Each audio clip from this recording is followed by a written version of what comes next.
Episode 366. Introduce yourself, man. I'm Lex Byford.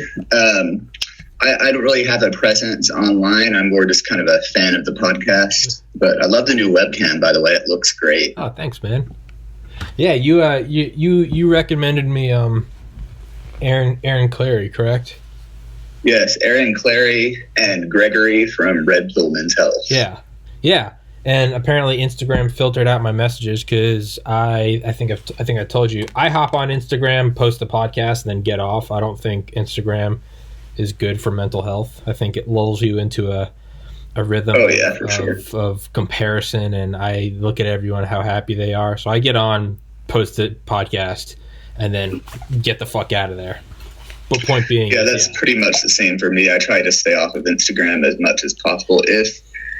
If I have my way, I typically get on maybe once per week. Yeah, man, it's weird. It will if you're not careful, it'll. Next thing you know, I just challenge anyone listening, pay attention. Next time you find yourself kind of aimlessly scrolling, when kind of like you get like, I don't really drink anymore, but when you get like blackout drunk and then you kind of like come to, but not like you passed out and woke up, but you kind of come to and you're having like a conversation with someone and you're like, where the fuck am I? What am I doing?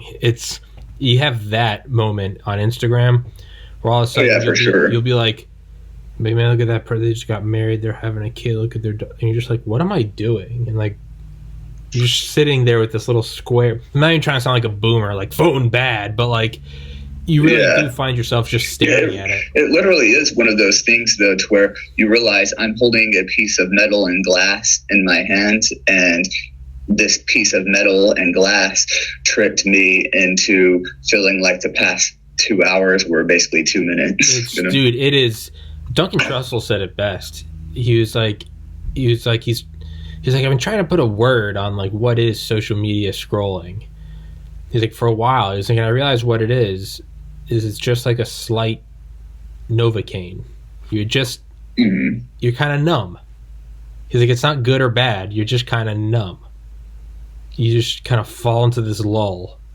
And again, it sounds like an edgy 13-year-old, like, you're sheeple, man. The people are falling asleep, dude. Wake up, 9/11. And it's like, no, but I mean, really, there is something to it to where you can kind of come to and realize you just burned 3 hours. Yeah, it's a really strange thing. Even like movies, TV shows, that kind of stuff, like even like watching YouTube videos don't really seem to have the same effect. Not the same effect. YouTube, I go down, that's what I do that every night. That's probably my favorite part of the day is I go to bed like 2 hours before I want to go to sleep. And that's my like guilty pleasure. I don't watch TV. I don't have Netflix. I don't have Xbox Live. I just play video games. Oh, so you don't have Live? You don't play online? I don't play with it. Nope. It seems like I remember you talking about that, actually. Yeah, no, yeah. I don't do that. So my guilty pleasure is I don't drink. I don't smoke weed. I'm not against them. I just don't do them regularly. And that's my guilty pleasure is for like 90 minutes to 2 hours at night. I get in bed, like blinds shut, fan on, like clothes off, like lights off. I get in bed and I just go down like a stupid YouTube rabbit hole. But even then I'm learning. Like, what channels do you typically watch?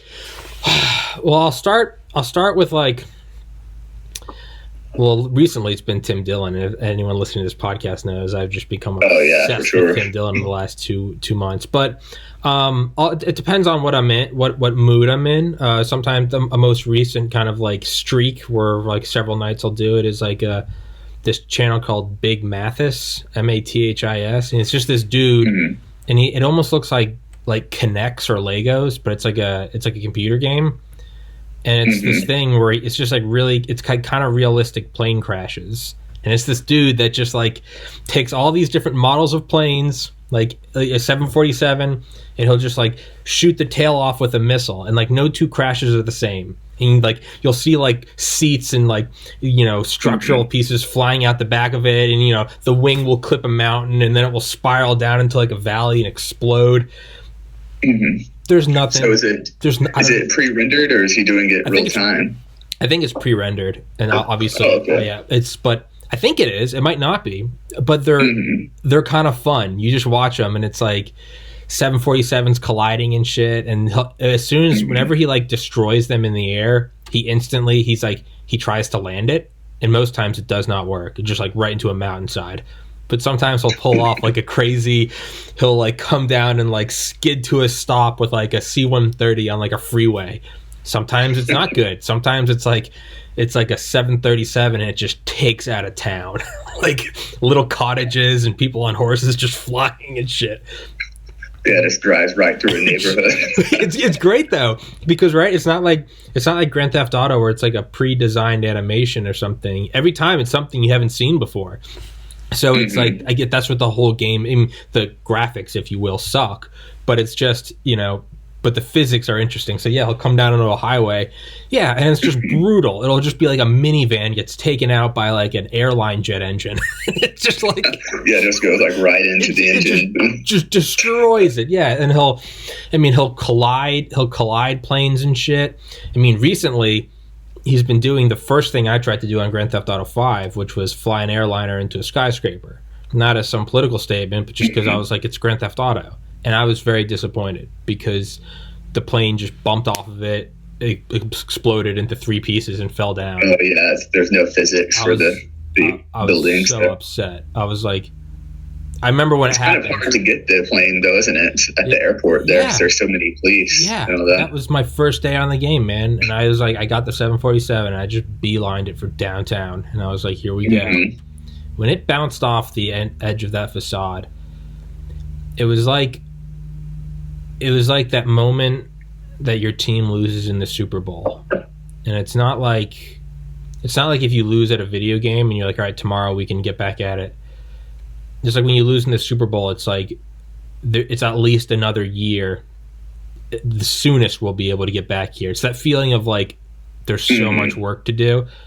I remember when I crashed into that building and it bounced off, I was like, okay, so it's not Grand Theft Auto 5 that we're going to have realistic physics. And I was like, it's going to be Jesus. I was like, it's going to be like another 7-8 years until we get. That's what it was to me. It was a burden to me. That's my first world. Yeah, I've definitely had that feeling in games as well before. Yeah. There's something new that you're kind of hoping is in the game, and when it isn't there, especially when it's in a series where the next entry in the franchise could be 8 years away, you're thinking it's going to be, so this is where we're at for the next 8 years, Yeah, and it's this like, oh, I guess we're doing this. Like, you're like, okay. And it's like great, and as like you play Grand Theft Auto 5 more, like you come to love it for a little bit. I mean, I think Grand Theft Auto 4 was better. I think it had better physics. But I actually haven't played 4. I need to play that. I've only played the campaign once. I played Grand Theft Auto just to run around and like sandbox it. But yeah, man, it was that. But this game, whatever this guy plays, Big Mathis, whatever he, I think there is a name of the game. I've seen it before, and I'm blank. It's Besiege, Besiege. I think it's a PC game. I've heard of that. I never knew it was a game. I thought he was just simulating this shit. But then again, he posts stuff all the time on YouTube. He's like, I just finished my recent plane design. So he like designs the stuff he flies around. So it's weird. That is. It's a little sandbox. I don't really know much about that. Yeah, but I mean, like designing, not just like, oh, I chose this plane with this color. It was like, no, he's like really was like focusing in on like the landing gear of a 707 or something. And I was like, I guess they probably keep it pretty grounded, because I think you'd be seeing some pretty wacky designs. You could just do whatever you wanted in the game. I think it obeys like the laws of physics, like as well as a game can. But like, I love what so recently he did a video, and like the opening segment is just him plowing into like a 40-story building in like a 707 or something. And it's beautiful. Like the plane is destroyed. Like the building starts to collapse in on itself.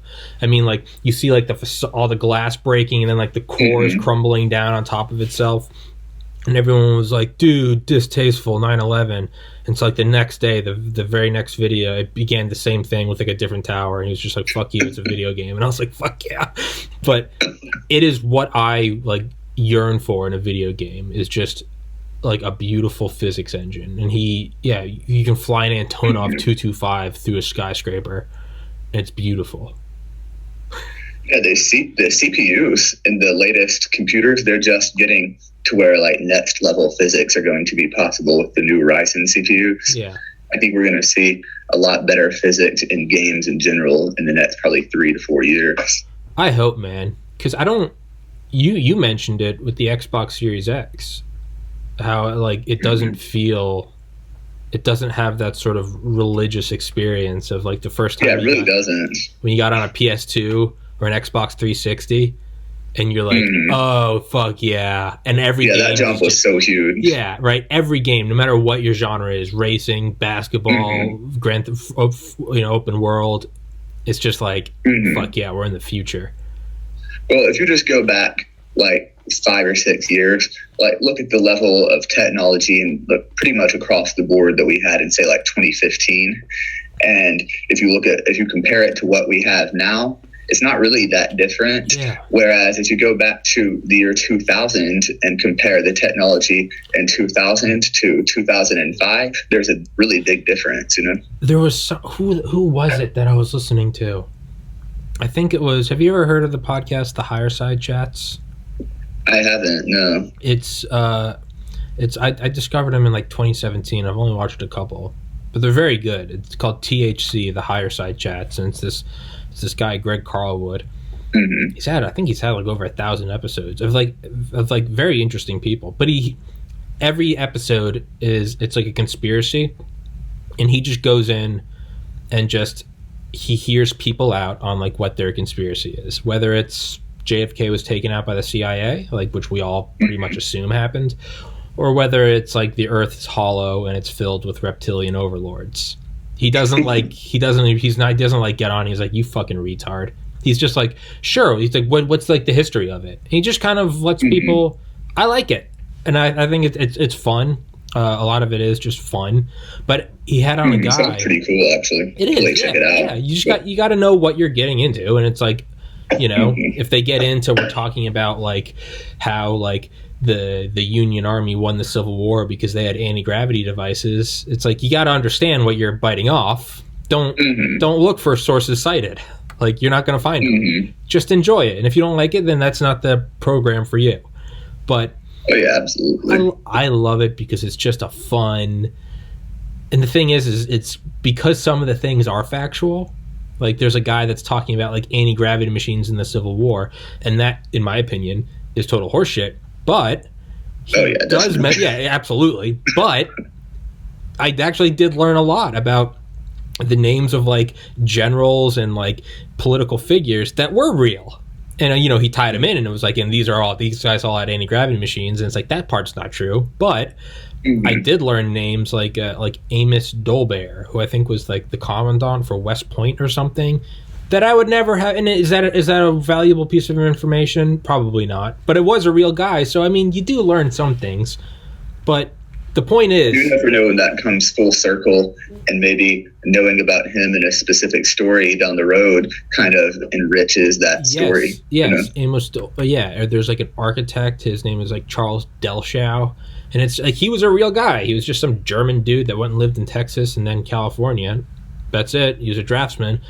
But that's where most of the information that I spew on this podcast, it doesn't come from like, oh yes, let me, I'm reading that and I'll make a tab in that book. It's from these like retarded conspiracy videos I've watched, just throw it on in the background as I'm 3 a.m, just like not paying attention and just. That's one thing I can say with you. Like throughout the podcast, I've noticed that you retain like a ton of information that you read. I had Mitzi ask me about that. She was like, how do you retain all of it? She's like, because I could never.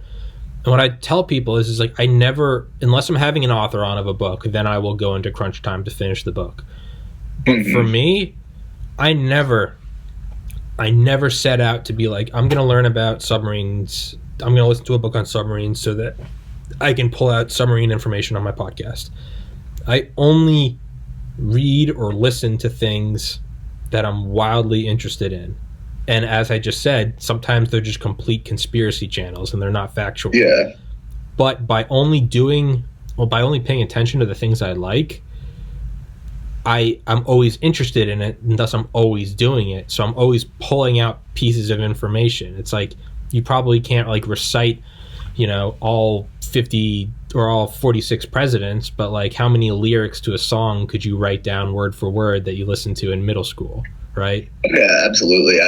I've found, even with me, that like just casually listening to the things that I'm interested in, reading the things I'm interested in, all that kind of stuff, that's just the best way to learn everything. Things. Yeah, retain everything. It's like who is the 7th president of the United States? I have no fucking idea. I don't either, actually. No, I was asking you because I don't know, right? It was George Washington. Was it John Adams? Was it Quincy Adams? That's right. That was number 2, I think. Was it? I believe so, yeah. It was somewhere around there. Okay, and then somewhere a little later is Abe Lincoln, blah, blah, blah, blah, blah, and then... Yeah, Abe Lincoln, I think, was 16. Yeah, and then I know through, like, Cold War stuff, but even that is only through Cold War stuff. It's like, and FDR, Truman, Eisenhower, Kennedy, LBJ, I think Ford. Yeah, it's a little bit easier to remember those guys just because they're so connected to conspiracy theories. Exactly. But that's what I mean, though, is you don't remember, you're like, and then this year they established the central bank, and the central bank allowed these reservationists, and you're just like, Jesus Christ. But it's like FDR, who may or may not have allowed the Japanese to bomb Pearl Harbor, and you're like, fuck yeah, you jump on into it, and it's like, so you remember. But like...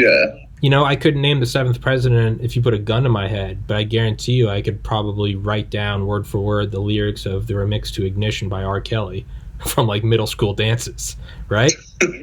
But I mean, like, and why is that? And it's because you're interested. And so that's how I retain shit. So it's like, whatever I'm like spewing off facts, they're not like I memorized it for the podcast. It's like, I just pull it out of my ass. I don't know where the fuck we were going with that, but... So what's your strategy for retaining things that you don't care about, like when you just have to crunch for something? So for me, that was 4 years of pre-med, getting into medical school. I liked OChem and I liked physiology, but that was about it. I hated biochemistry, physics, calculus, and the strategy for that, there is no strategy. It's just brute force. You just have to want to get into medical school more than the guy next to you.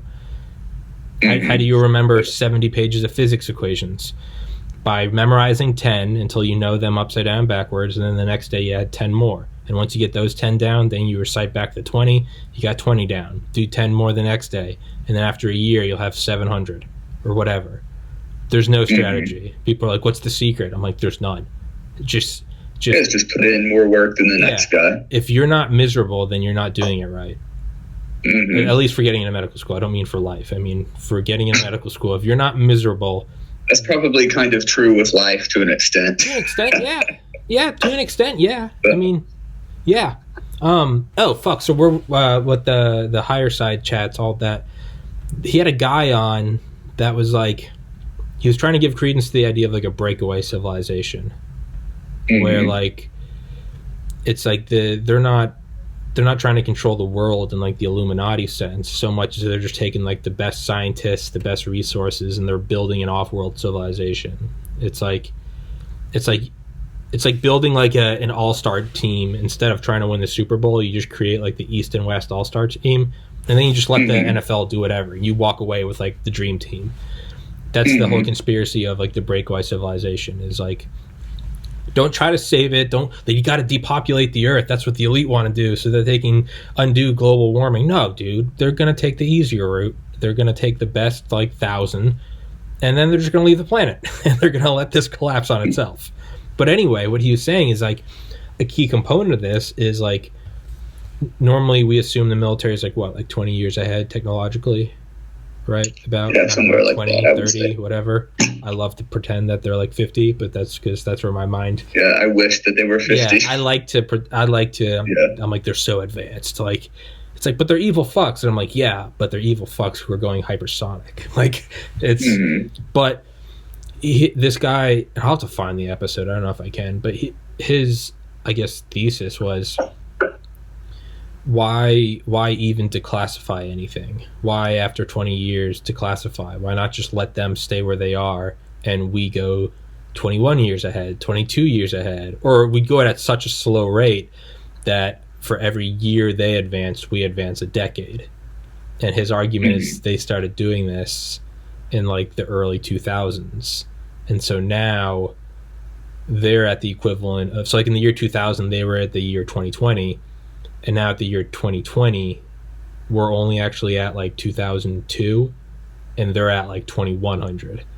And I was like, okay, but that's kind of a cheap argument to make, because there's no way it can be disproven, right? It's like, yeah, definitely. Yeah, you can't disprove there's not a God. And it's like, well, okay, that's that conversation is started and finished within like one sentence. There's nothing you can do with it.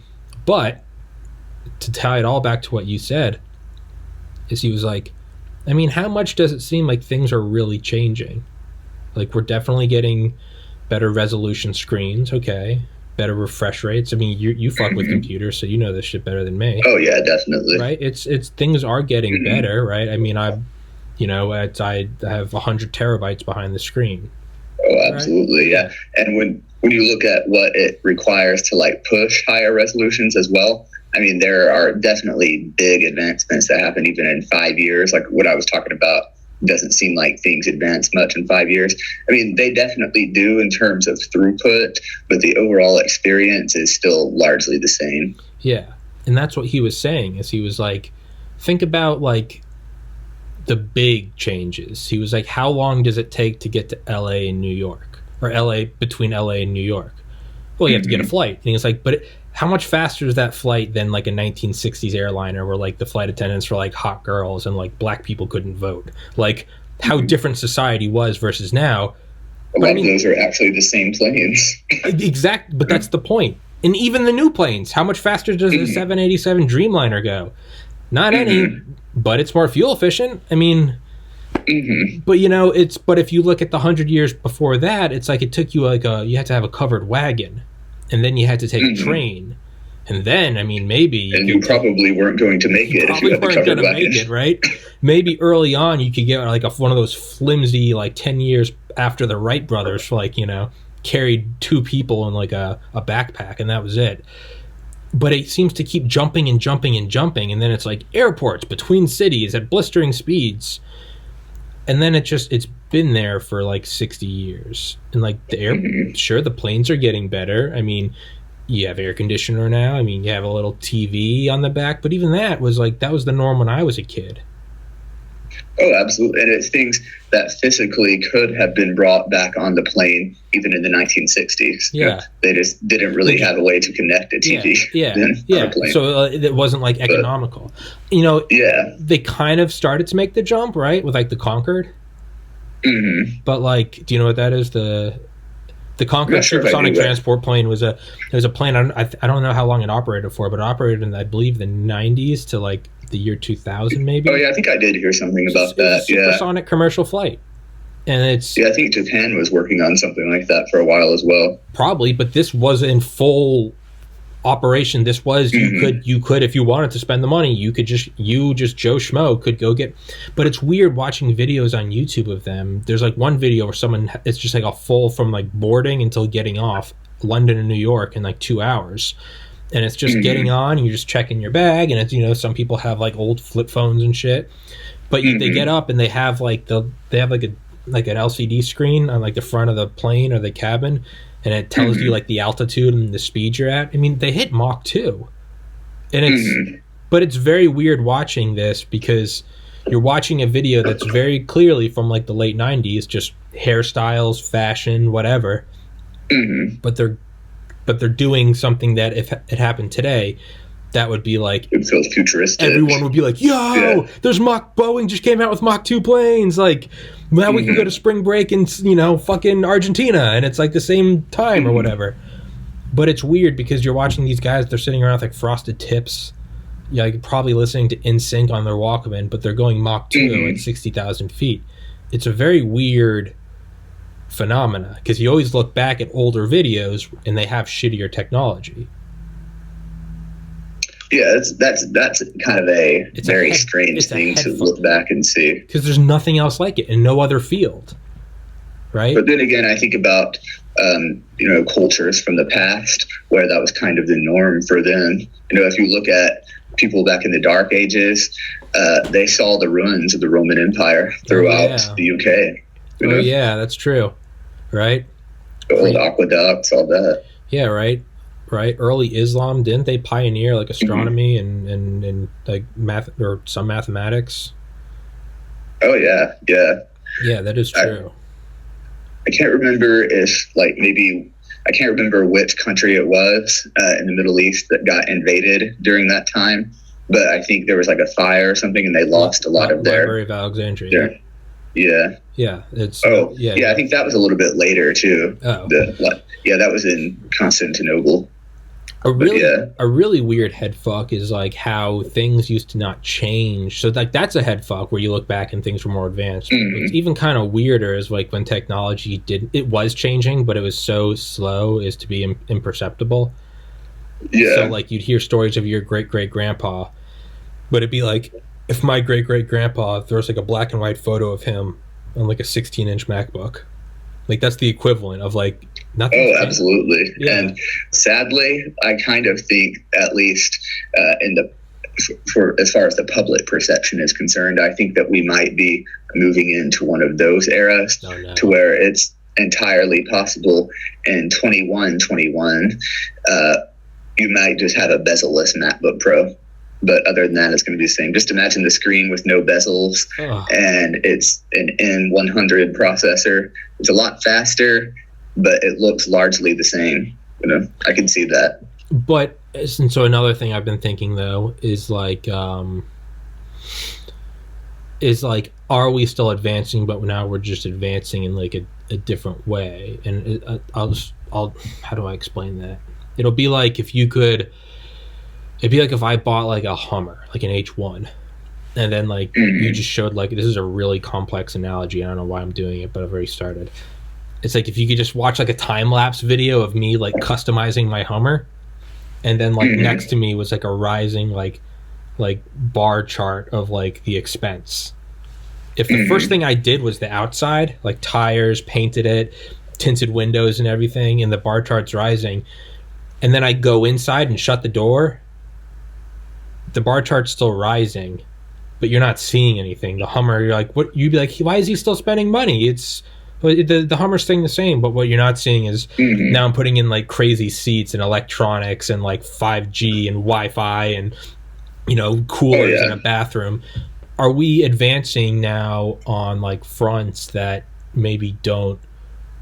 It's like we can look at it just being the devil's advocate. We can be like, hey, it's still the same amount of time between LA and New York. And it's like, yeah, but now you can live stream on YouTube in 1080p. Is it? Oh yeah, definitely. Is that what it is? Just recently, actually, about a year ago, I was on a flight from Houston to Paris, and the internet was absolutely horrible on the plane. That's an area that we can still have huge advancements in. I mean, I'm talking, it was, I think, like half a megabit per second speeds. I think that's probably completely unusable. I think that's what my internet is. I'm not even kidding. Oh, really? Like 500 kilobits? I'm actually looking at it. I have a little like thing up here, and right now it says I'm at 176. Brutal. Yeah, that's gonna be like, wow. So I'm surprised that supports the stream. So am I. Well, because your video quality is good. Yeah. Well, none of it's streamed. It's all screen recorded and then uploaded. So you could. I can't stream with my internet. That's why the only times I ever do streams are with Don the Pleb, because he streams it, not me. That's gonna be like, but maybe that's an example of like technological increase, right? It's like. Yeah, like over Christmas, I like microphone stand, webcam, lights, put some like black sheets, like all things that you can see. But then what if like I forked out like $1,000 and got like gigabit Ethernet for a year, like, or whatever it is, 10 gigabit Ethernet? Like the casual watcher wouldn't notice. They wouldn't see that now it takes me 3 minutes to upload an episode instead of 5 hours. Oh yeah, and it would be a total game changer. I know. That's like the first thing I'm getting an apartment. I'm going big dick money on Ethernet. Yeah, up until I think July or so, I actually had sub 1 megabit per second internet as well, and that's been like a huge thing for me. You got gigabit, right? Yeah, gigabit. What is that even like? So, it's crazy. So in a weird way, you know how when like I've been wanting gigabit internet for a very long time, actually, just for all the downloads that I do. And I thought it was just going to completely change everything when I got it, you know, and it did. But at the same time, I was like, okay, well, now I have it, you know, so downloads go quicker, but now I have it. Yeah, that's kind of like the letdown of like, but I think that's more of like a philosophy. I think that's more like a philosophical thing. Oh yeah, definitely. You got the thing. Mm-hmm. Now what? But the weird thing, just like with a lot of things, when you get it, it's almost not as significant as when you lose it. When you lose it, you realize how good it actually was. But all the anticipation in the world before you get something doesn't really seem to get that through to you as much as losing it does. That's the weird thing. That's true. I mean, dude, I've lived at home with my parents for the last 5 years, and I love my parents dearly. But I'm also 30 years old. I had more freedom at 18 than I do it. Not that no one's forcing me to stay here. They're not holding a gun in my head. But yeah, I look back at simple shit like just living in my own place as a college student. I now look back at that. I'm like, man, that was so nice that I could control the thermostat. It's just like little shit that I'm like, I'm 30 years old. Why is this even like on my plate? And it's all self-inflicted. No one did it to me. But like, yeah, that's true, right? When the internet kind of fucks off on this, I notice it. But is that like a good or a bad thing? Because now you've just become accustomed to it. Like, you know, it's now it's I've been playing on an Xbox One X on a 4K TV for like a year and a half now. Do I truly enjoy it every day? Or is it until I have to like sit across the room from some shitty 10-year-old flat screen that if you were to go back to an Xbox 360 on a 720p 32-inch TV and sit 20 feet away from it, you would realize, you know. That is true. I don't know, because I don't know if I've like taken it for granted. It's still pretty much every day I fire it up. Like I truly love it. Like when I fire up Hitman or Just Cause or something on a 4K TV. Oh yeah, definitely. That's one thing that I haven't really lost an appreciation for. I can play a game for the 1,000th time and I'll be like, look at that picture. Yeah, I can agree with you on that. There were certain games like the Uncharted series on PlayStation. I played the multiplayer for Uncharted 2 until they shut the servers down in late 2019. So I played it for nearly 10 years. And oddly enough, I'd seen better graphics and everything. Obviously, it was an old game, but I was still impressed by that game every time I saw it. Yeah. It just had the right look, I guess. Yeah, man, and there's nothing more painful than when like you play like when I play like Just Cause 3 instead of Just Cause 4. And it's almost like you're like, why does this look better than 4? You're like, why does this earlier? It really does. Yeah. Do you play Just Cause? It's because 4, due to the frame rate issues of 3, it runs dynamic resolution, so it actually goes lower. Yeah. Well, 3 does freeze up a lot when you're blown up. I didn't know you played Just Cause. Yeah, I had both of them. Fuck so. Yeah. And I apparently I only talk to uncultured swine on here because no one ever plays Just Cause. But that's a perfect example, right? Because Just Cause 4, it's Xbox One X enhanced, right? It's I mean, and damn, it does look beautiful. And you're like, oh yeah, definitely. If they're both on PC at 4K, 4K locked, you know, 4 does look better than 3, but the dynamic resolution on consoles really kills it. Yeah. As far as like it drops, you know. Yeah. But I like 3 more. I do. It's just, I don't know, something about it. It just seems, I don't know. I can't put my finger on it, but I like 3 more. I think 3 has more enjoyable gameplay overall. Yeah. 4 is, I mean, let's just go back to the basics. Like what we want to do is like liberate outposts. That's all I want to do. I don't want to flip breakers. Like flipping breakers is the dumbest fucking part of it. A game. The fact that there's not like a chaos meter and it's like you gotta blow up the red stuff. Like it's so simple, but like, why? Oh yeah. Why fix something that's not broken? Well, I think that too many studios these days, they're trying to hide the fact that their new installment in the series could have very easily been a DLC for the previous game. Yeah, that's true. They want to hide the fact of like all you're really doing is going into a country as Rico, and you're breaking the red stuff. See those gas tanks? Guess what? Get rid of them. Get rid of them. See that phone tower? Get rid of it. See that it's the same shit. But I mean, I don't care. Like, I'm not playing this for some deep plot development. I'm playing this to melt my brain. Definitely not. I'm not playing it to be like, oh wow, Rico's really grown ever since he saw the effects of inflation on single parent households. I'm like, no, does the fire, are the explosions good? Okay, all right, good. That's all I want. Yeah. And that's one thing I can give credit to Just Cause 4. I think they actually did really good at rendering the explosions and the physics. They are. Yeah, it really is. They are. Yeah, I mean, the reality is it is better. Maybe I'm just being a nostalgic, like, just bitch for Just Cause 3. 4 is objectively better looking. Yes, in terms of graphics, yeah.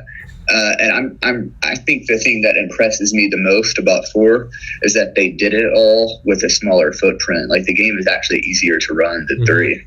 Yeah. And that's impressive. And like, there's nothing they left out. Like, you have like desert, you have jungle, you have like winter, you have like Great Plains, you have like plenty of ocean. They hit every imaginable like landscape type. They have tornadoes, like they have like the lightning storms, sandstorms. Like, there's really nothing that they could have done. I mean, people are like myself are just gonna bitch anyway. Well, I mean, I think that's just the nature of playing a video game series for a long period of time. I've come across that. I think everyone does. Like, for me with the Uncharted series, I loved 1, 2, didn't like 3 as much, but I still loved it, really. By the time Uncharted 4 came out, I hated the Uncharted series. Yeah. You know? What I will give Just Cause, though, is one of my friends said this in college, and he's like the smartest guy I know. He's a doctor. But I remember him saying he was like gameplay will always supersede graphics. Because I remember everyone else was playing like whatever the fucking newest game called, and he was playing like Mario in his room. And I was like, why are you not downstairs on like the flat screen? And he was like, gameplay will always, he's like, the fun you have will always be better than like the graphics. And I sat down, we were playing like Mario Kart or something, and it was like, what I realized is like there were moments of this like almost like a sneeze or a yawn. There were these involuntary moments where you'd kind of like giggle. Fuck, space is gonna pass me, I got you, bitch. Like those moments where you almost can't hold it back. It's like those don't happen to me with like Xbox games or anything. It's like they look great, they look beautiful.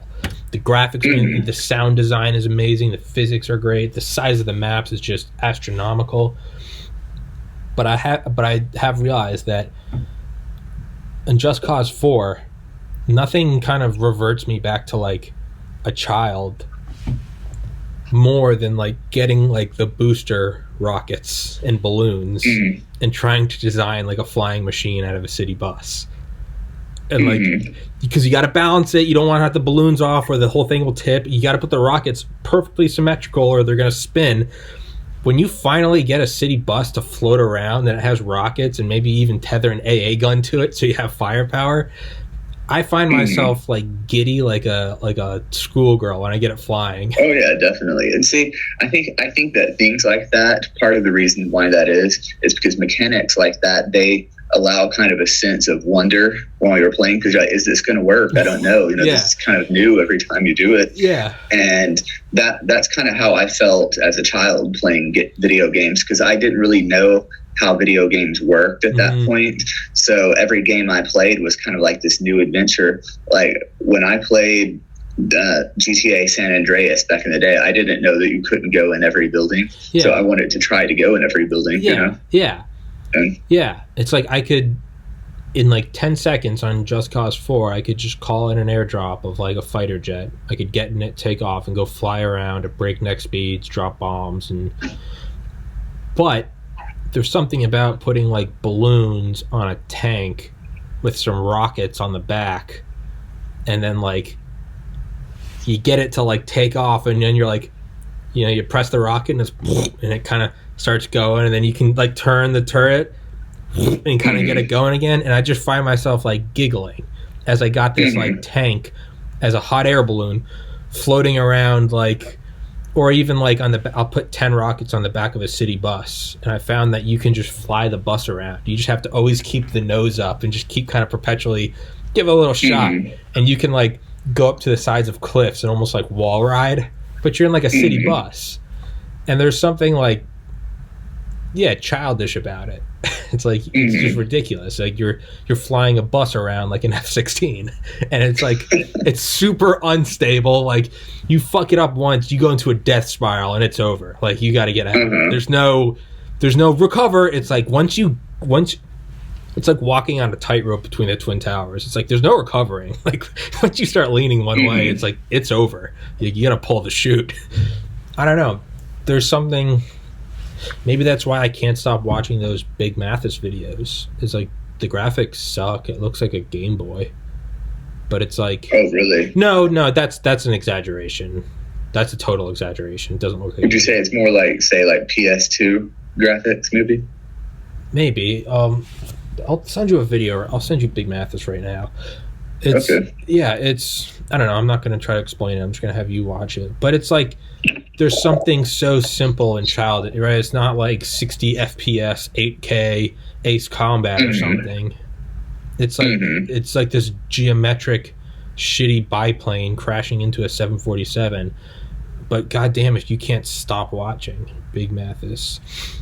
Big Mathis. All right, I'll just helicopter here.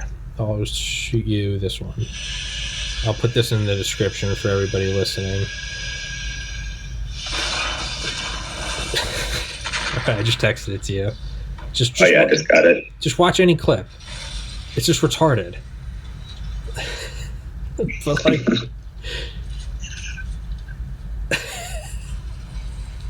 yeah, I saw the fighter jet crashing into the helicopter. Yeah, I guarantee you sit down and start watching it, you won't be able to stop. And like, there's just like this childlike, what's going to work, what isn't going to work. Nothing's the same. Oh yeah, absolutely. And honestly, like the physics are pretty good. I kind of see why the graphics probably look the way they do. Physics like that are hard to render while you're also rendering very realistic graphics. Another like rabbit hole of like guilty pleasure videos I'll watch are like it's called what is it? It's I think Beam BEAM Beam NG, I think it's what it's called. And it's just like, I think I've heard of that. It's kind of like those videos I just sent you, but it's like all cars, and it's like soft body physics. So like no crash is the same, but again, it's like when you see like when you see like an ice cream truck slide under a tractor trailer and just like shears the top off of it.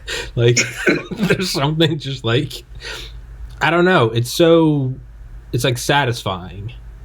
If that makes sense. Oh yeah, definitely. There's a game. It's a physics-based game called like Octodad. I don't know if you've ever heard of that, but pretty much the point of the game is you're an octopus outside of water, and you're having to like kind of like flail yourself around to like move around the environment. It was made, I think, originally as like a mod, and then a studio bought it and turned it into a game and started selling it. But it's fun just to mess around with because everything is physics-based in the game. Yeah. Have you ever played Far Cry? Yes. Fuck yeah. Definitely. Far Cry 5 I was listening to Lex Friedman last. I was actually listening to the guy that you sent me, George Hotz.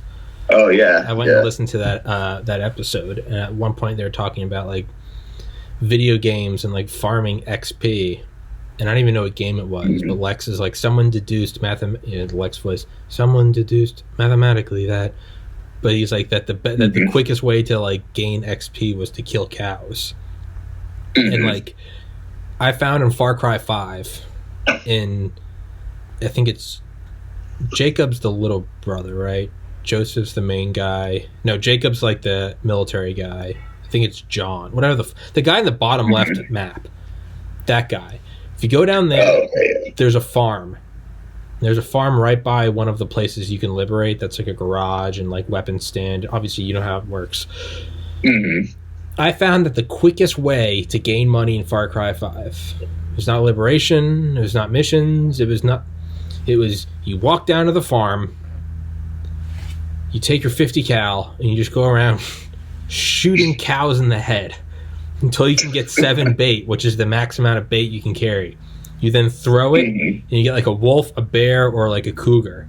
And you can carry 3 skins of each. Fill all of them up, and then you can like sprint back and like 1 sprint stamina to the outpost, and you can sell everything for like $7,000.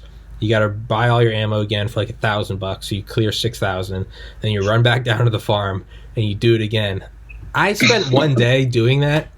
I shit you not. I mean, I'm really not kidding. Like 8 hours. And oh wow! It was listening to an audiobook or something. No. This is one of the times my friend Matt and Ben were here, and they were watching me. And they're like, "This is pathetic," but they couldn't stop watching. They're like, "This really is pretty efficient." And I was like, "I know." And like, I cleared like $700,000, and I didn't unlock anything else in the map. I purposely started right there, got $700,000, and then you know how for everyone that. When you fly a helicopter, you don't have like unlimited rocket ammo. You have 4 salvos, and then you can double click the sticks for $1,000, and you can refill your rockets. I just flew around the map refilling my rockets. Like the second day, I just did that for like 10 hours because I just gave myself enough money that I never had to land, and I unlocked the entire map in like 1 swipe. It just took all day, but it was like there's something fun about like, nope, it's not the campaign, it's not liberating, it's not taking out the bunkers. If you just go kill all the cows one day, and then you just fly around in a helicopter, then just like super low altitudes, just icing everybody. You can liberate whole camps without setting a foot on the ground. You just fire salvo after salvo, and then the screen slows down, and it's like Elk Jaw Lodge liberated. Then you just take off to the next place, you spot it, you line up, and then you just start releasing salvos of shit. Boom, boom, boom, boom, boom, boom, boom. You blow up everything, and then, you know, whatever, so-and-so Tubman Marina liberated. You just, I don't know, there's something about, like, breaking a game down to its, like, constituent parts that I like. Yeah, that's what I liked about the Fallout series. I never played those. Yeah, so they were really good up until 4. I don't like 4 or 76, but both Fallout 3 and Fallout New Vegas, they both had that same element to them. Like you could approach the game from a way that you could tell the creators didn't intend you to approach it, and you could do all the same stuff. You know? Yeah. It's like it's the same thing. They definitely did not build Far Cry for you to go farm cows by just shooting them in the head with a 50 cal. Just and you could even really save ammo. You'd line them up and use the armor piercing.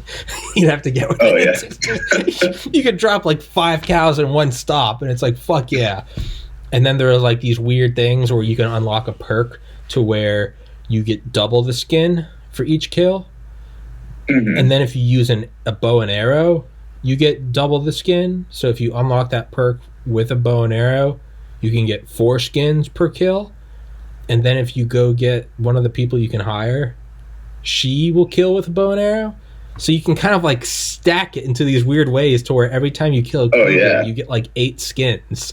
It's like if you're doing that specifically for 8 hours, that's insane. You can get a ton of skins. Yeah. Well, that was before I discovered that strategy. Yeah.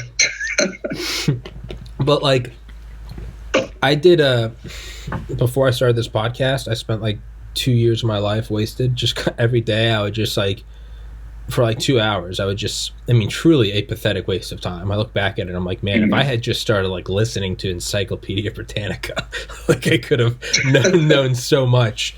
But whatever, all roads led to where I am now, so I guess I'm happy with it. But I would speed run Grand Theft Auto 5 every day and just see how far I could get in 2 hours, and then I would just, well, it's my 360 didn't save, so just every day it would just once you stop playing, you could only get as far as it would let you go, or as far as you could go before you burned out. And then once so you said your 360 wouldn't save? It was just a fucked up 360. It was just old, like it just wouldn't save.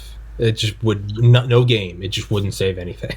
So like, I guess maybe the hard drive was messed up or something. That's crazy. This was like one of the originals, dude. It was old. Oh, okay, yeah, that makes sense. It was I don't know. It was like the lowest memory. This thing was like, it sounded like an old lawnmower when you'd start. Oh, okay. It probably didn't have a hard drive on it. If it didn't have a hard drive on it, its internal memory was probably full.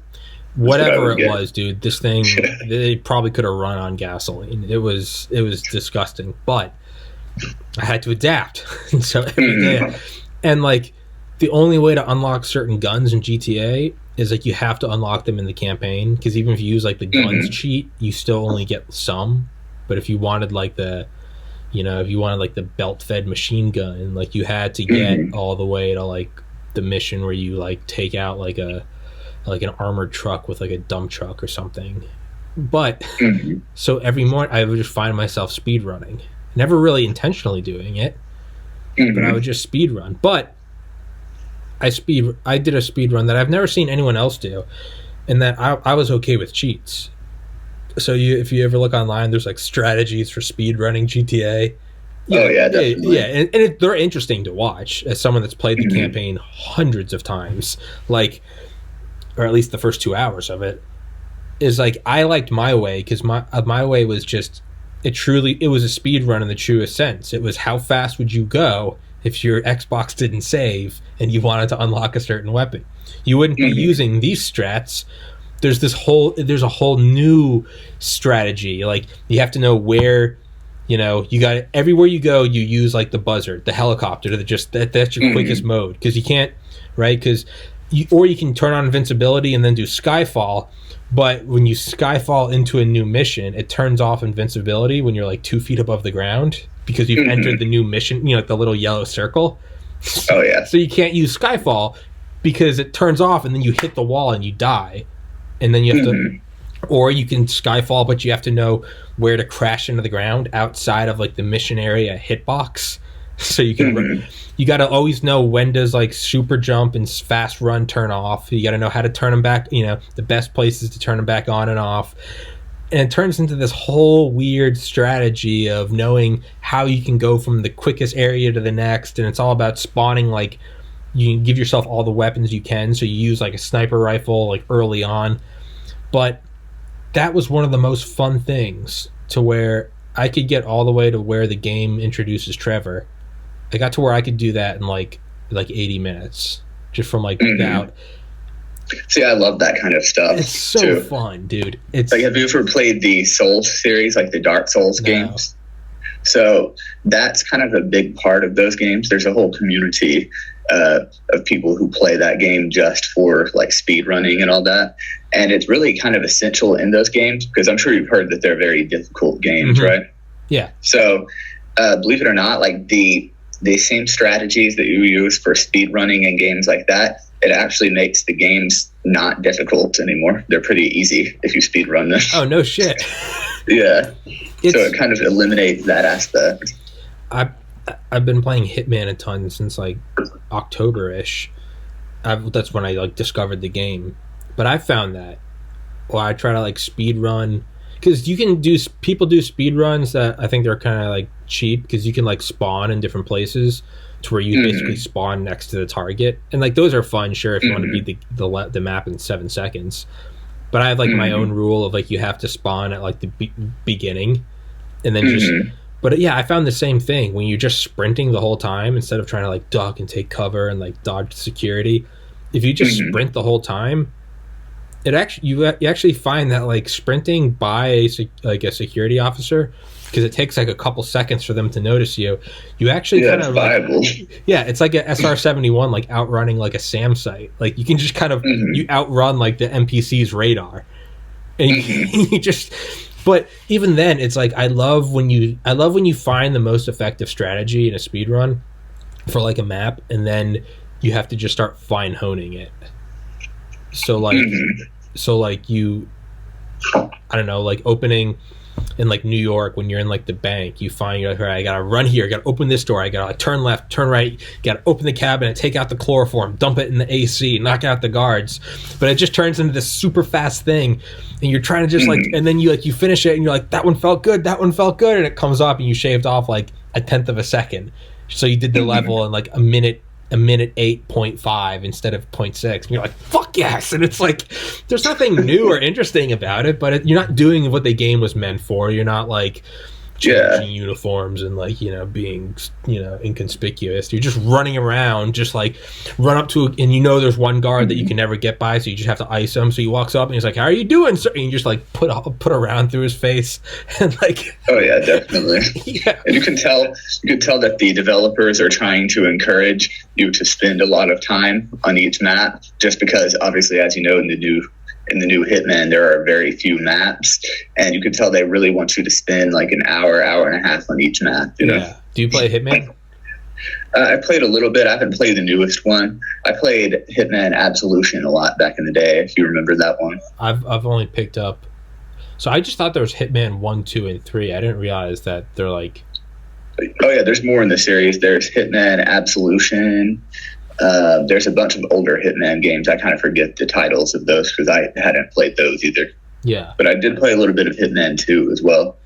Yeah, I've played probably Hitman 2 the most. Yeah, and Hitman 3, like it looks great. I mean, it's fun. It really does, yeah. It's fun as always. I mean, the levels, you know, and like the Burj Khalifa or whatever their spin-off is, like that's fun. But yeah, when I first played them, I gave them like their due time. And every once in a while I still will. Where I'll just go through and like really try to play them as they were designed. And they're beautiful games. Like they're, you know, they are meant for that. But I can't play a level without like killing everyone. I just can't. I have to kill everybody. Oh, yeah. So what I do now is I have like my own version of the game where I try to be like the most extreme like Reaper. I kill everyone, but I try to kill everyone but stealthily. Like, so you can't just run throughout with like a shotgun. Like that's fun.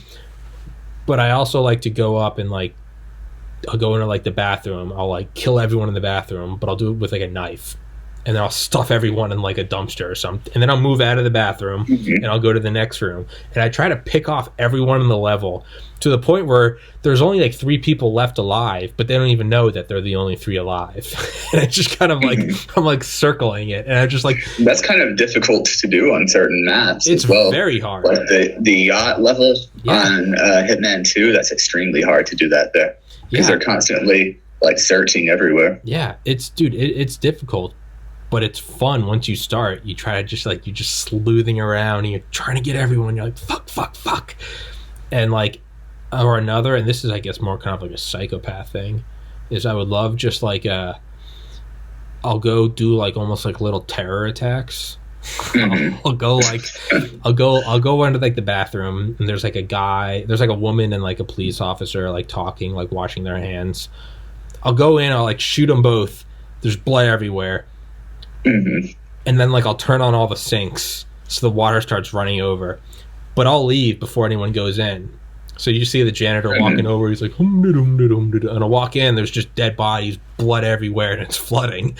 He's like, oh fuck, what's going on? And you like change uniforms and go somewhere else, and you have to wait like 10 minutes and it all dies down and they stop scanning the perimeter.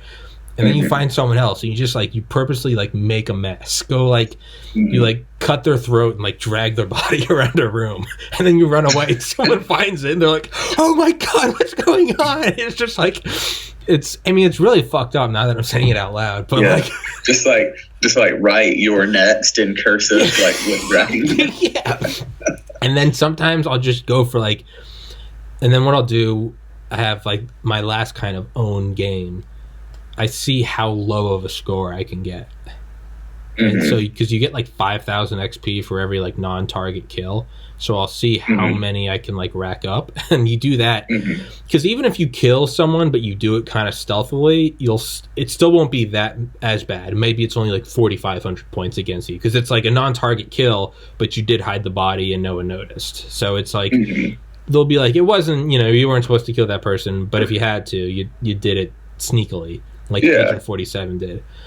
I'll go in and I'll try to get the worst score possible. It's like golf. I try to get the lowest score I can. And so I'll walk in, like for instance, like in New York when it's like the bank. I'll go into the bathroom. I'll go change until like there's like a bunny rabbit, like there's a guy planning to like rob the bank. He's in the bathroom. He has his like bank robber suit on. I'll go and change into that because it's just the most obvious, obnoxious thing. I'll drop the silenced pistol and I'll pick up just a normal one, and then I'll walk out and I'll throw like a C4 block and like a proximity mine, and I'll throw them right into the bank teller area, and it just explodes and everyone starts running. I'll like shoot like a fire extinguisher and like a propane tank, just make as much noise as possible. And then I'll just walk around the level just shooting people with like the loudest gun I can find. And it's just, I try to just get noticed by everyone.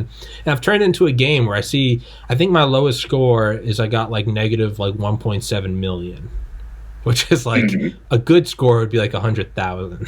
So like I'll try to get negative like 2 million on something. Yeah, I don't know. Maybe I'm just like a psychopath. I forget that's like a very fun way to approach games, though. Like you can tell that you really get your money's worth out of the Hitman games. Yeah. Like when I was younger, when I didn't get as many games and all that, when my parents would give me say like one game or something, and that would be my game for the next year or so, I would have to squeeze every last bit of value I could out of it. And I remember doing things a lot like that. Yeah. You gotta create your own games within the game. Like when I'd speedrun Grand Theft Auto so many times, the game started to be for me, what is the absolute maximum money I can make? And there's like, you want to die as little as possible. So like, because every time you die, it's like $1,000. You go to the hospital. You don't want to have to buy ammo. You don't want to do anything you don't have to do. And I would just see down to like the dollar how far, and to me that was like my score marker. I was like, what's the highest dollar amount you can do? But yeah, man, I don't know. There are different ways you can do that with like different games, and I think that, to me, that is what I would like to. We can go a little past 3:30 if you're okay with that. Yeah, that's cool. I was thinking, and I've talked about it before on here with my friend Rob. It's like part of me was like, I kind of wish that like the next generation of consoles, I was like, because we can't really. I mean, we can, but it almost doesn't seem like worth it to like push graphics further, like because they're. I mean, obviously you can, but like like something like Hitman, like I'm okay with that. Like that's beautiful. It's fine. I would much rather. Yeah, at least for the foreseeable future. Yeah. I mean, in time, you want it to be photorealistic, sure. Yeah, but like in 21, if we're still at the same graphics, it's gonna be weird. Yeah, no, that's shit. But like, I would rather see games kind of expand in different ways, like like Just Cause 3. Like if I was Square Enix, if that's the company, right? Square Enix. Oh yeah, they're the publisher. I forgot who's the developer. Yeah, it's it's doesn't matter. Like if I were them, like I would re-release like Just Cause 3, same graphics, same physics, but I would just make the map like 1,000% bigger, like something weird like that, to where it's like that's kind of the thing with like Cyberpunk. I'm sure you know about Cyberpunk, right? Cyberpunk 2077. I haven't played it. I've watched like a couple clips online. So the thing with that game is, if you look at the graphics, like a lot of people, they talk about the graphics being great in that game, but in actuality, I don't know if you know what Digital Foundry is. They kind of talk about the technical side of games and all that kind of stuff. They were talking about how the graphics in Cyberpunk 2077, they're equivalent to like a PS4 or an Xbox One game. in terms of actual fidelity. What makes Cyberpunk kind of a technical breakthrough is exactly what you were talking about. The map is infinitely larger than other games with the same level of graphics, and that's kind of the approach they decided to take. Yeah. So. It's like kind of like the Hummer like analogy. It's like you can only get such a good paint job before it's like, why don't you put in like custom made, like, you know, first class private jet seats for the chairs. Like, oh yeah, it's got a V10. Why not a V12? Yeah, exactly. You're right. You know, why not make the, you know, everyone gets their own climate controlled like mini cabin? Why not have everything? And so I was thinking like Besiege, like that video I sent you. Like I would be like, if Just Cause 3 was re-released, and everyone, it'd be like, why did they re-release this on Xbox Series X? But like the physics were like that, where like no car crash was the same, and like I would love that. Or like Far Cry, if like when you throw a Molotov into the forest, like it like the flame physics are all right. It'll burn for a little bit. I would love to be able to throw like a single Molotov and like burn the entire map of Far Cry. Like just watch it burn for like you could throw a Molotov in the morning, hunt cows all day, and just watch the fire go over the mountains in the distance over 12 hours. Like, see, I remember thinking that back when I played Far Cry 2 back in the day. Yeah. That was the first game that really had it to where you could set the grass on fire and the fire would spread throughout the whole map. Yeah. I thought to myself back then, because it was clear there was a certain range the fire would go and then it would quit, and I was thinking it'd be cool if you could just burn the whole map, just light the map on fire. That's what I mean. It's like I would almost rather see physics, because like Hitman maps, I mean, they're even the biggest map, I mean, it's tiny compared to like any other game. I mean, they're tiny, but there's no vehicles, right? It's all, you're running around. You're supposed to be moving super slow and discreetly, but like I would almost rather see a game, where everything is like you can interact with everything.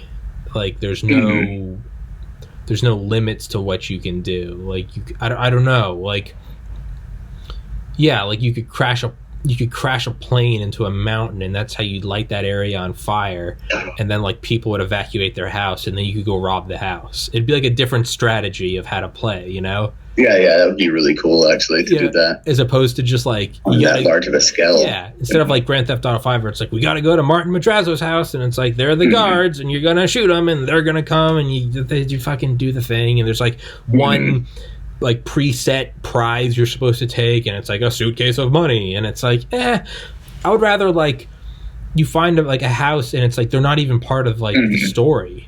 But you just look at the house and you're like, that guy's a Bentley. You know he's got money somewhere in there. So you light the forest on fire.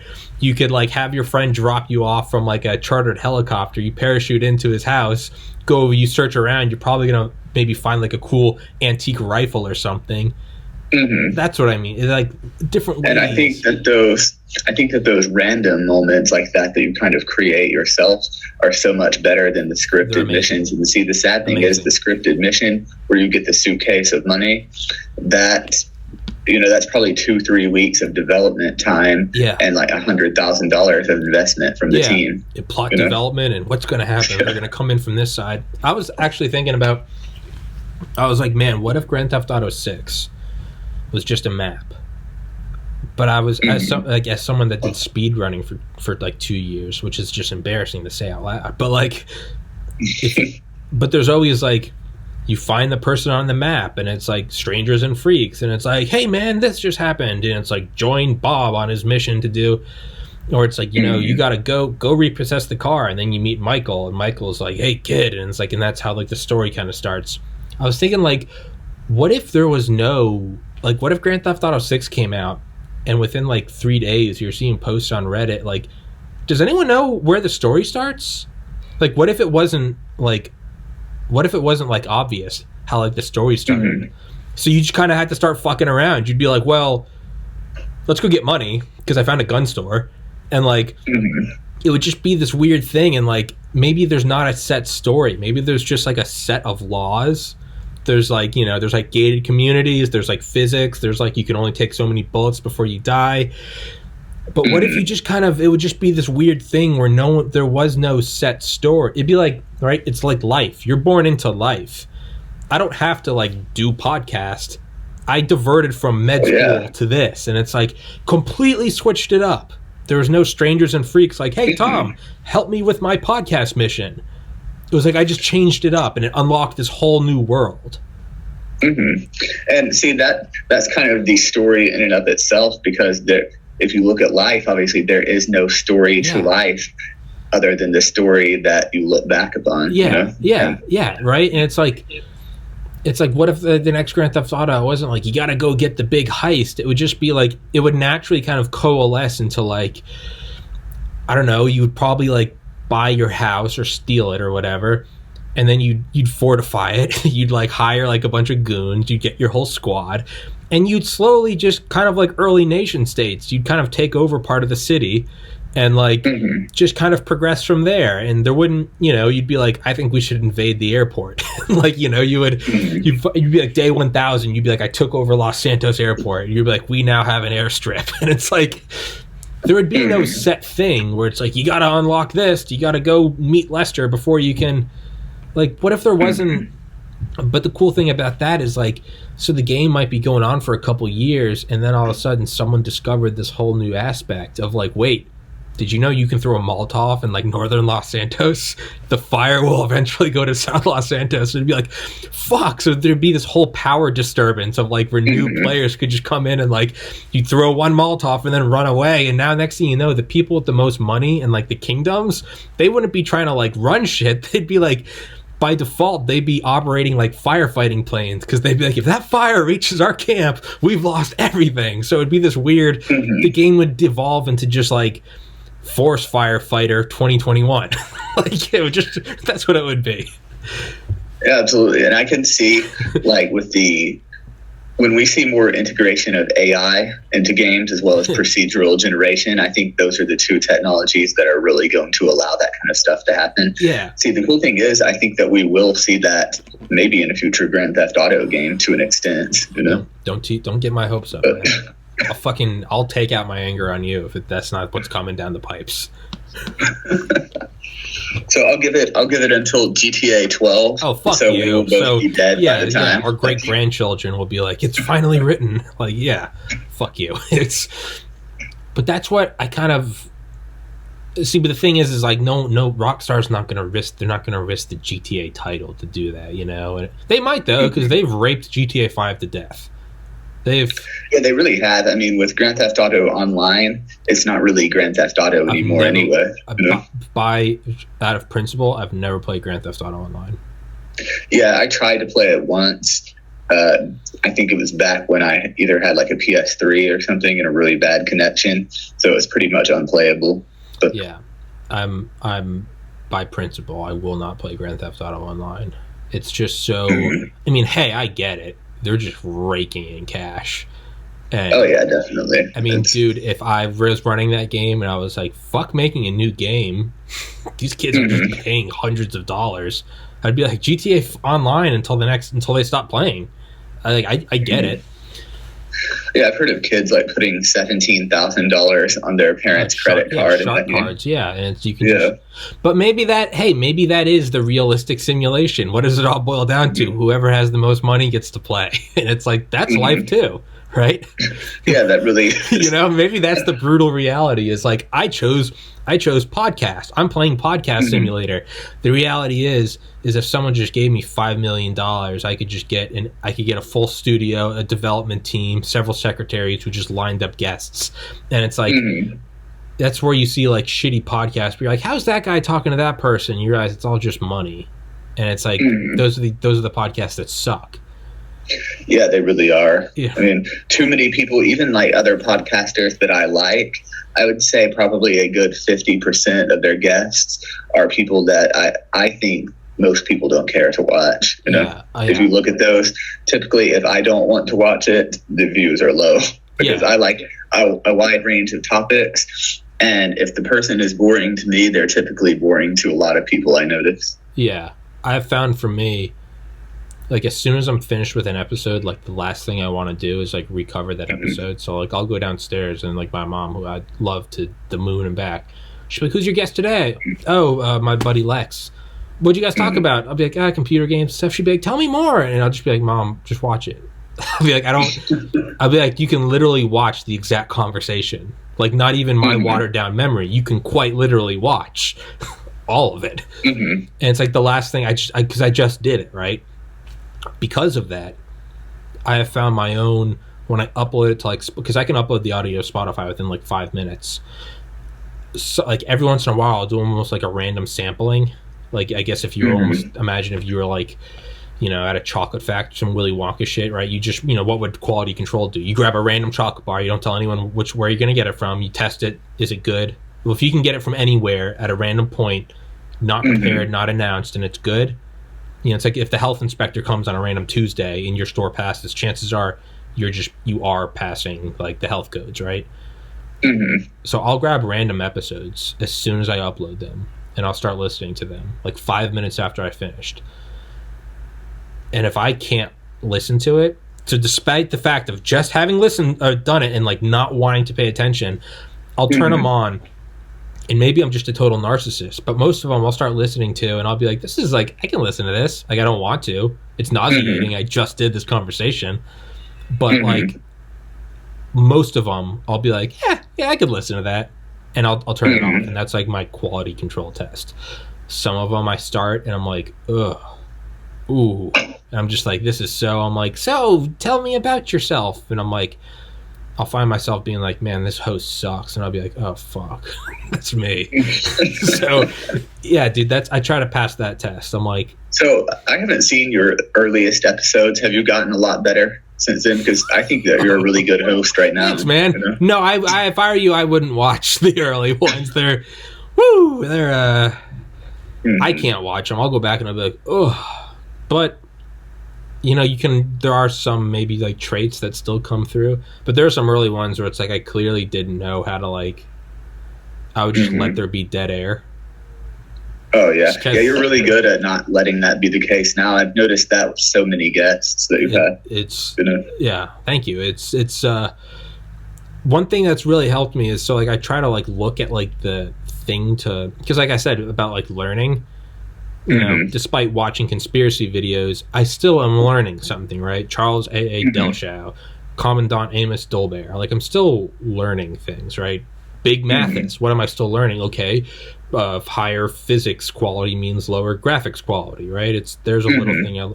Speed running. I'll find speed running with games. It'll be, man, I try to speed run the podcast. Like, I now, like, without even realizing, as soon as it's finished, it's like, stop recording, unplug the microphone, plug in the terabytes, the hard drives to the open slot, turn on the fan, flip it. I'm like, how quickly can it start? Like, okay, compress to 1080p, and I'll wait for it. As soon as it's finished, drag it to iMovie, and I'll see how fast I can get it off. And it's like, that's like a little game I play with that. Oh, yeah, I hear you turn on the fan sometimes. You can hear the recordings. I realize I haven't turned off QuickTime Player, and you just hear like, and I'm like, oh fuck, it's still recording. But yeah, man, there are some times where I've had to edit off the ending because I'll finish it too long. Yeah. Well, no, not that. It's like I'll forget it's recording. You know, I'll be like, I'll just stop recording. I'll be like, oh my god. I'll be like, I'm gonna go jack off now. Just talking to myself. I'm like, I'm gonna go jerk off. Or it's like, oh, I got it. Or I'll finish and I'll just fart and I'll be like, oh. I'll be like, fuck yeah. I'll be like, oh shit. I've been holding that in the whole hour and a half. Oh yeah. You know, I've never had on a guest that I don't like, so luckily there's no like finishing, and I'm like, what a fucking dipshit. that would be bad. But like, yeah, that was one thing I was wondering, like, if you've ever had any guests that have just boiled your blood while you're talking to them. I've had guests that are like less than interesting. I've never had someone boil my blood, and that's not because I don't. It's not because I avoid them. To me, I try to I'm like, unless someone is like physically choking me, I'm like, I'm not gonna let this person get under my skin. So even if someone's shitting on my politics and telling me I suck, I use it as like a personal. I'm like, can I just let this roll off my shoulders? Yeah, well, you kind of have to realize too, I guess, with that of course they're going to think that they're on the other side of the political spectrum. Yes. You know? It's like, yeah. No, I've never had on anyone that I'm like, what a dipshit. It'll just be like, No, I can honestly say I haven't. I don't think I'll be able to hide it. Actually, it's probably a catch-22. I probably like wouldn't upload it. If I had someone that I was like, that person is just truly a piece of shit, I just probably wouldn't upload it. Yeah, I can see that. That's probably the best way to handle it. Yeah, and I've never done an episode that I didn't upload. Like, I've never done that. Yeah, that's another thing I was going to ask you, if there's ever anything like, no, I'm scrapping this one. Nope, there's no hidden, there's no like, where like, the vault. Nope, there's... Yeah, the lost episodes of Tommy's podcast. Yeah, it's like, right, yeah. It's like me interviewing a kid that like the next day committed a shooting, and I'm like, no one can know about this episode. No, everything's up there. Yeah, that one. Yeah. I wouldn't even keep that in the vault. I would just I would delete that. I'd be like, that one, I don't know who that was. I'd be like, yeah, it's Tommy, why were you interviewing like Mohammed bin Talawi? And I'll be like, I'd be like, the NSA has some questions. I'd be like, yeah, I think even if you deleted it, even if you didn't post it, the FBI would probably be talking to you about it. They'll find it. Yeah, there's no hiding. No, I've never, and even then, I would probably upload it just to get ahead of it, because I don't know. Yeah, that might actually be the best idea. Because I don't know if I'm interviewing someone I have no idea if you're screen recording right now. I know you're not Zoom recording, but I have no idea. And even if you're not screen recording, how do I not know that your phone isn't right there recording? So it's... Yeah. I treat it all as if it's all going up. And... Not only that, I mean... Talk about a bad way, I guess, to get a lot of attention, but I think that would get a lot of attention for your channel. Probably. Yeah, talk to someone and the next day they commit a major crime. Yeah. But, oops, no, someone's trying to enter the room right now. It's the guy I have on next. Fuck, what was I saying? Speedrun, Fuck, I had a point that I was trying to get to. I don't remember. Remembering. I'm trying to remember where I was going. Oh, so I only will like listen or read what I'm interested in, and I found that if I just follow that interest, I will always pull out a nugget of like applicable information. So even if it's a cartoon, I found that if I really am like if I'm just drawn to it, if I watch it long enough, like I will draw out like a piece of information, or like philosophy, or even if it's just like an analogy that I can use on a podcast, it'll be like, oh, now I have like another tool. Oh yeah, definitely. I started really going down like the Tim Dillon rabbit hole. Like my older brother introduced me to him like last year, and I was like, dude, I don't give a shit. I live in my own bubble. And finally I listened to him on Rogan. And then I found all the episodes he did on Rogan, and I listened to like those 3 episodes on repeat. But I was still like very cautious to like dip into the waters of a new, because right, you get comfortable with a podcast, it becomes like a friend. Oh yeah, definitely. It becomes like a partner that you've been with for years, and it's like maybe the sex isn't crazy, but you're very comfortable. They know you, you know them, you know each other's parents, and it's like it's just cozy. And I was like, ooh, I don't know, but I've been moving away from Rogan like slowly between like 2016 and 2020. And I would say probably detached now. And I love Rogan. Not that he gives a fuck. I'm about to say, hey, there's no love lost. He's probably like, who is that? I'll be like, me and Joe, hey, listen, we went our own ways. And he's like, who the fuck is that? But like... And you're like, it's the podcast that's going to replace you. That's who... I'm you, but better, right? It's no. Rogan was the inspiration for a lot of ways this. But I finally was like, fuck, I'll try out Tim Dillon. I don't want to get burned. I don't want to go to some new podcast and it sucks. And I've just been sucked into a black hole of Tim Dillon since. I can't stop listening to him. And for a while, though, it's because I just stopped listening to audiobooks outright. That's just all I was listening to was Tim Dillon, like all day. And I was like, fuck, I'm not learning anything new. I'm not learning about like fighter jets or, plutonium enrichment or things to talk about on the podcast. And I've like kept stopping myself because I'm like, don't look at information that way or else you're going to grow to hate it. Just go after what, and I was like, and right now I am just irresistibly drawn to Tim Dillon, right? See, that's something I've been learning recently as well. Like, there are the things that I feel like I should be listening to, and then there are the things that I want to listen to. And I'm thinking, look, I kind of want to listen to the things I should be listening to as well. Like, there is still that draw, as I'm sure you have, to audiobooks.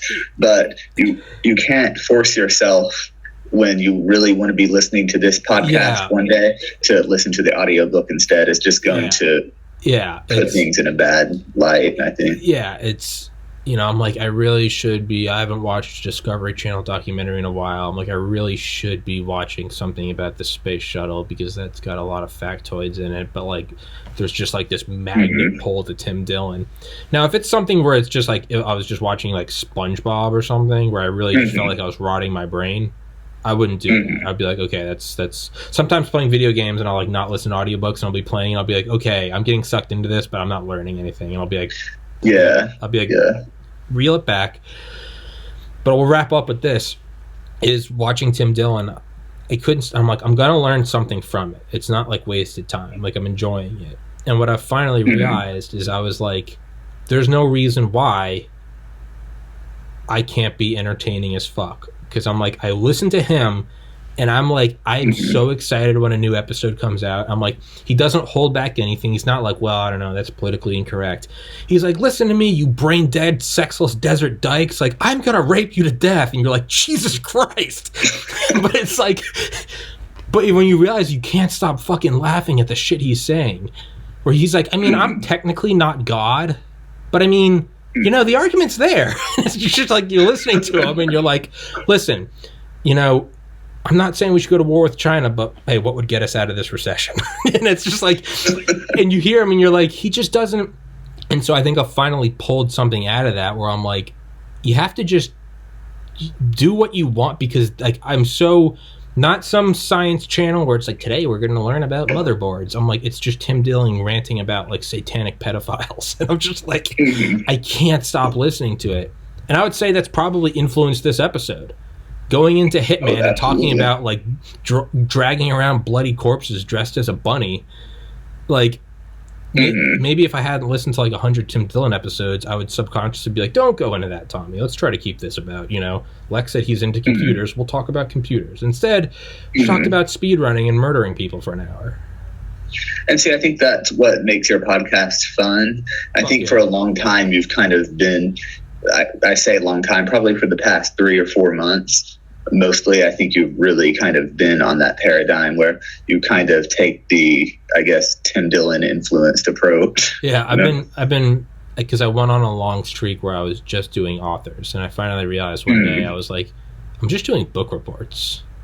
And I was like, this isn't fun. I want to yell and scream at the camera.